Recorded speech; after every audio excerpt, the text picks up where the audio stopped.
Indonesia adalah negara yang pernah mengalami penjajahan.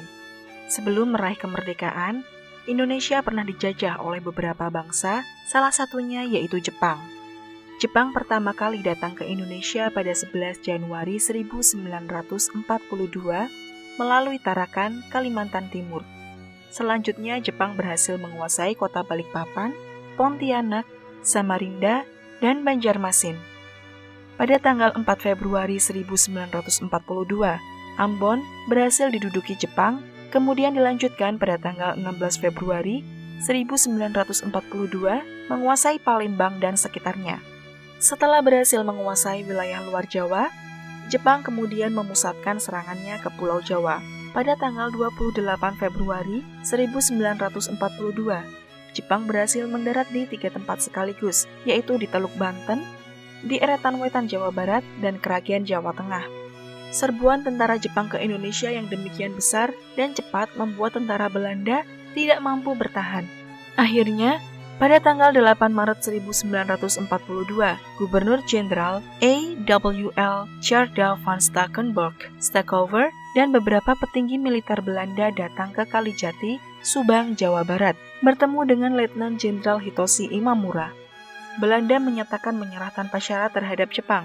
Dalam penyerahan kekuasaan atas Indonesia tersebut, Belanda diwakili oleh Letnan Jenderal Terpoorten dan Jepang diwakili oleh Letnan Jenderal Imamura.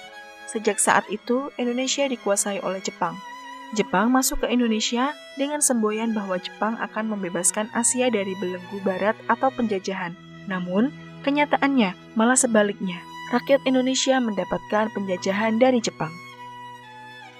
Pada awal kedatangannya, Jepang mendapatkan sambutan baik dari bangsa Indonesia karena dianggap telah membebaskan Nusantara dari jajahan Belanda. Jepang juga memberikan janji kemerdekaan pada bangsa Indonesia dan akan membantu mengusir penjajahan Belanda dari Indonesia. Selama kurang lebih 3,5 tahun penjajahan Jepang, Indonesia mendapatkan banyak sekali dampak pada berbagai bidang, misalnya pada bidang sosial, pemerintahan, militer, budaya, hingga pendidikan. Lantas, bagaimana cara yang dilakukan untuk menghadapi tirani ataupun kekuasaan dari Jepang? Ada berbagai strategi yang dilakukan untuk menghadapi tirani dari Jepang. Secara garis besar, strategi perlawanan rakyat dibagi menjadi 3, yaitu strategi kerjasama, strategi perlawanan, dan pembentukan BPUPK. Nah, bagaimana ya strategi-strategi tersebut dilakukan? Nah, agar kalian mengetahuinya, kalian simak penjelasannya berikut ini. Yang pertama, strategi kerjasama. Masyarakat Indonesia terbagi menjadi beberapa kelompok. Pertama, kelompok moderat yang mau bekerja sama dengan Jepang yang kemudian mendirikan organisasi 3A. Kedua, kelompok radikal yang bergerak di bawah tanah, meliputi PKI atau Partai Komunis Indonesia dan PSI, Partai Sosialis Indonesia. Ketiga, kelompok nasionalis yang setelah dikeluarkan dari penjara Belanda mau bekerja sama dengan Jepang, termasuk Soekarno dan Hatta. Kelompok-kelompok yang bekerja sama dengan Jepang kemudian menjadi pemimpin dari berbagai organisasi bentukan Jepang, seperti Gerakan 3A, Putera, dan Jawa Hokokai.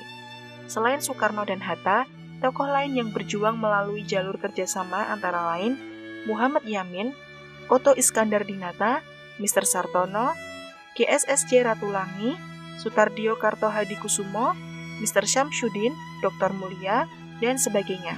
Melalui strategi kerjasama, mereka berhasil membangun jejaring sambil meneruskan perjuangan dalam batas-batas yang dimungkinkan. Meskipun awalnya para tokoh nasionalis dimanfaatkan Jepang untuk meraih simpati rakyat, tapi para pemimpin justru mampu memanfaatkan Jepang. Organisasi-organisasi bentukan Jepang dimanfaatkan untuk kepentingan bangsa Indonesia dalam mempersiapkan kemerdekaan Indonesia. Yang kedua, strategi perlawanan. Selama masa penjajahan, terdapat berbagai kelompok yang menolak untuk menjalin kerjasama dengan Jepang. Kelompok-kelompok tersebut melakukan banyak hal, mulai dari membangun jejaring sampai menyebarkan propaganda anti-Jepang. Tak hanya dilakukan secara diam-diam, ada pula kelompok yang melakukan perlawanan secara terus terang terhadap Jepang. Perlawanan tersebut terjadi di berbagai daerah, seperti di Blitar, Aceh, dan Kalimantan. Yang ketiga, pembentukan BPUPK. Seiring berjalannya waktu, Jepang semakin terdesak, terutama dengan terjadinya Perang Asia Timur Raya. Pada situasi tersebut, Jepang membutuhkan banyak dukungan dari masyarakat Indonesia.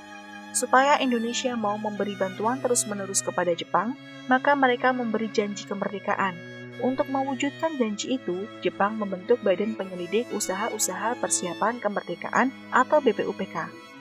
BPUPK dibentuk pada 29 April 1945 dengan susunan keanggotaan ketua atau kaico terpilih Dr. KRT Radiman Widyodiningrat yang dibantu oleh 2 orang wakil ketua atau fuku kaico, yaitu Ichibangase atau orang Jepang yang menjabat sebagai kepala Badan Perundingan dan RP Suroso sebagai kepala sekretariat yang dibantu oleh Toyohito Masuda atau orang Jepang dan Mr. A.G. Pringgodikdo. BPUPK diresmikan pada tanggal 28 Mei 1945 di Gedung Chuosangi-in, Jakarta. BPUPK memiliki tugas pokok yaitu menyelidiki usaha-usaha persiapan kemerdekaan Indonesia. Maka BPUPK kemudian membentuk panitia kerja yang meliputi yang pertama, panitia perumus terdiri dari 9 orang yang diketuai oleh Insinyur Soekarno. Tugas panitia perumus adalah merumuskan naskah rancangan pembukaan Undang-Undang Dasar. Yang kedua, panitia perancang Undang-Undang Dasar diketuai oleh Insinyur Soekarno. Dalam panitia perancang Undang-Undang Dasar ini dibentuk lagi panitia kecil yang diketuai oleh Profesor Dr. Mr. Supomo. Yang ketiga, panitia ekonomi dan keuangan diketuai oleh Dr. Andes Muhammad Hatta. Dan yang terakhir, panitia pembela tanah air diketuai oleh Abikusno Tjongrosoyoso. Nah, itulah tadi strategi-strategi yang dilakukan bangsa Indonesia untuk menghadapi tirani Jepang. Dengan adanya usaha dan strategi dari pahlawan-pahlawan yang terdahulu, kita bisa merasakan kemerdekaan hingga sampai saat ini. Sebaiknya kita meneruskan perjuangan para pahlawan untuk mempertahankan negara Republik Indonesia yang tercinta ini.